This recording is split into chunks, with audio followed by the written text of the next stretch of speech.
So in this video, I wanted to talk about a lot of the conjecture that we run into when you talk about any kind of belief system. So I've been kind of on the fence as to whether I should cover this topic or not. So a lot of it has to do with just people's ideas about what God is and what that means. Because in the last video, you noticed that I wasn't really trying to knock the Muslim belief system or anything like that. Muslims have their beliefs, and I have my different beliefs. And a lot of the problems that you run into is people sort of trying to dissect these teachings, and it's kind of if this isn't exactly what you expect it to be, then it must be wrong, and then therefore God doesn't exist. So that is what a lot of these cycles especially like to sort of go to. It's they'll say, so it's kind of just if it's not exactly what people expect, it's wrong. And I don't really like addressing this that much, because I think that if you don't get it, you're not meant to get it, really. And that's kind of my attitude towards it. These psychos and the evil people, and they're trying to sort of undermine God and religion, period. And I think we already know why they're doing that. I mean, of course they're going to want to do that. So what it basically happens is that they put you on the defensive constantly. So they're out there studying everything, and they're trying to come up with reasons why you're wrong, and they're keeping you on the defensive. And I don't do that. I don't play the game their way. So I think it's unhealthy for me to be on the defensive with them. So if you don't believe, so what? You don't believe. Do you think that should I believe that I'm going to make some evil psychopath behave by convincing him that God exists? Are we supposed to be that naive? What? This monster is going to stop being a monster because I convince him that God exists? No. Okay. The same evil, twisted psychos who are beating us with the Bible or Quran or whatever, trying to find some sort of problem with it so they can use that against us. These would be the same people who, even if you could make the point that the Bible or Quran or whatever was 100% legit, would still be the monsters that they are, because that's what they are. So, okay, so like I said, I'm not going to sort of explain every single thing that these people bring up so that I'm constantly on the defensive. If they don't believe, who cares? Who cares? What difference does it make? Why would I care? Okay? It's not like I actually believe that these monsters were going to just turn over a new leaf. They're not. They're going to be the same monsters that I dealt with my entire life, and nothing is going to change that. So therefore, I have no reason to care. None. Zero reason to care. If they don't want to believe, I was then don't believe. No, who cares? Who cares? I do not care. That's why, especially you guys know this about me, I welcome any religious belief. You could be atheist, agnostic. I don't care. I have no reason to care. Do I get paid to make people believers? I don't get paid. I have no motive to care, other than for me simply to say that this is how I see it. And if you don't agree, so what? You don't agree. I don't have to explain anything to anybody. If you don't agree, you don't agree. Who cares? Who cares? And I wanted to be 100% with that. I don't think that we're going to reform some psychopath. I don't think some psychopath's going to reform whether I convince them God exists. He's a monster. He was born one. He's a vessel of dishonor. He's a piece of garbage. He's not going to ever be anything more than that. That's it. That's what he is. That's what he's going to be. So we've learned throughout history that trying to force people to believe something is just not healthy, and it doesn't reform anybody. Like, nobody is reformed because they believe in God. Even in the Old Testament, like, you could convince, even people who grew up in the church are still monsters. Nobody changes because of their belief in God. I thought that was kind of silly.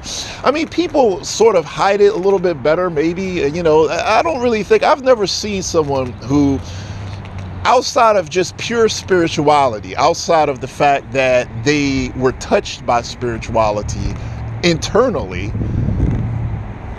and that is not something that you have to convince a person of. Like, I don't have to dissect to prove the Bible exists or force them to believe it in order for them to be touched by that. Like, if they're not touched by that, then they're basically gone, and there's nothing you can do about it, and they're going to be bad people.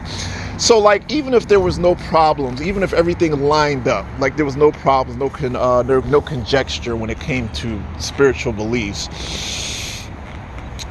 these people were not going to ever be good people. They would rebel against it no matter what, unless internally they were touched by it or moved by it or had it in them to be that. It doesn't really matter. That's why I don't really get into conjecture. So, like, as far as the church goes, the church, I don't even know what the hell the church is. Like, I just don't care. Okay, the church would take whatever they figure out, get from the Bible, and they make a trillion or billion or whatever dollars off of it. I don't get a cut of that. Like, I'm gonna just be straight up. To them, it's a job, and of course they want to explain this stuff away because people are paying them for them. It's like, they're being paid to, what I'm saying? Like, they're being paid to get people in there, and I'm not being paid, so I have no reason to care. So I keep reminding people that I'm not the church. There's nothing in it for me, whether you believe or don't believe. There's nothing in it for me other than your soul.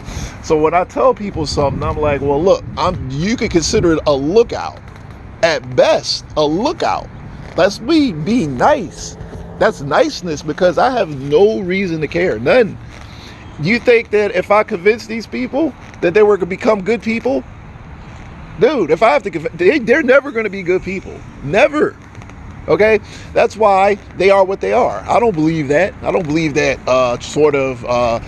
challenging or defending the Bible makes people into good people. I never believed that. And I don't need people to be good people in order for me to be just perfectly fine. Okay, like I said, I'll be fine no matter what. So bottom line is that I don't care.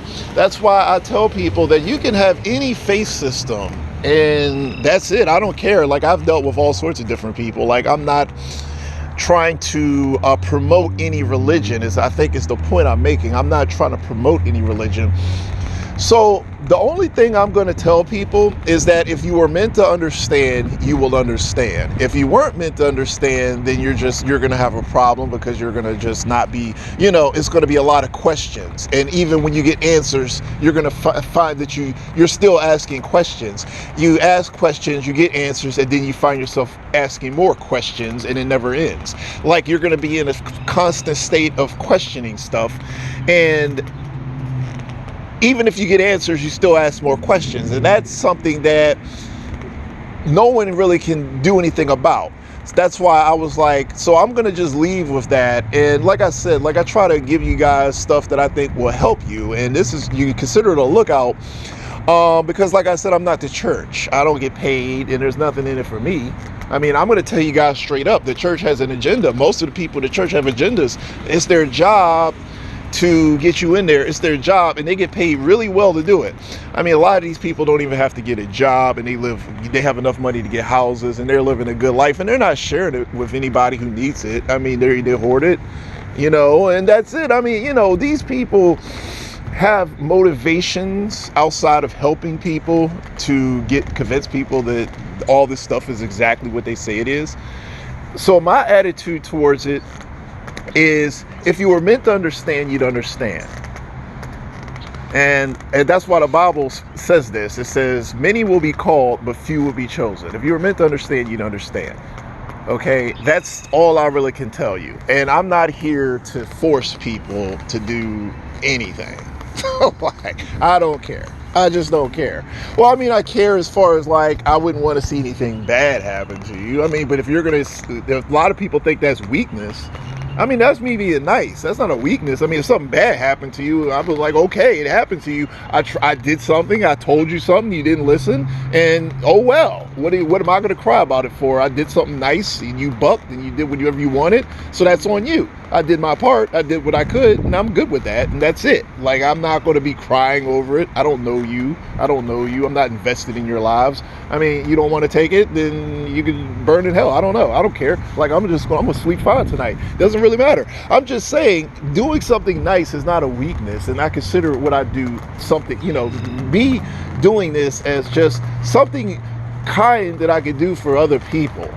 But if people reject it, or if they say we're not going to do it, then that's on them. Like, I have no reason to really care, I guess is what I'm saying. So yeah, I will try to sort of give kind of people, like I said, I'm not trying to be, like a priest or anything. I'm just kind of like trying to give you guys helpful tips that could help you in this crazy world that we live in, because you guys probably could use that, and most people just aren't going to do that for you, because people are kind of ugly in the 21st century. So I'm going to go ahead and close with that.